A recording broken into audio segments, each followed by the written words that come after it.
Qui fait l'ange fait la bête. Il vivait parmi les bêtes sauvages et les anges le servaient. De l'Évangile selon saint Marc. Voilà un détail qui peut sembler curieux. Quand on pense aux tentations de Jésus, on pense généralement au style d'épreuve qu'il a pu subir. Parfois peut-être, on se sent un peu rassuré en se disant que lui aussi a été tenté. Mais on retient rarement cet élément que l'on envoie un peu vite dans le décor. Jésus était au milieu des bêtes sauvages et des anges. Et pourtant, ce petit verset est tout à fait déterminant pour notre chemin de carême.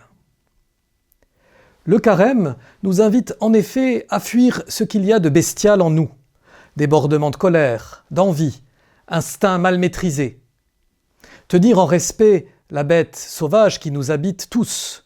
Sans doute avons-nous conscience que c'est là une des finalités du carême et qu'il y a cette année encore du travail pour y arriver.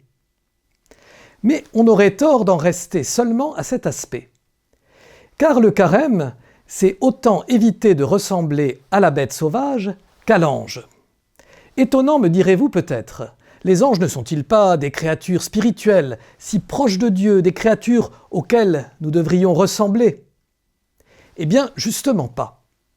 Le chemin du carême n'est pas fait pour ceux qui veulent rester au niveau du sol. Mais il n'est pas fait non plus pour ceux qui veulent rêver trop vite à des altitudes inatteignables. N'imaginons pas que nous pourrions nous élever vers Dieu d'un coup de battement d'ailes. Nous ne sommes pas des créatures sans histoire. Acceptons que nos chemins humains soient souvent laborieux et tâtonnants.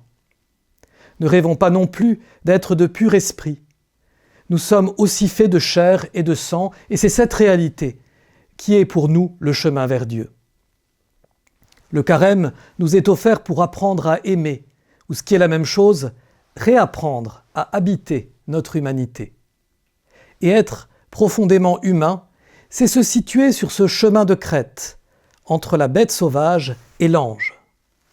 Devenir un homme juste, c'est consentir à être juste un homme. Car c'est là que nous rencontrerons la main de Dieu, qui nous élèvera jusqu'à lui.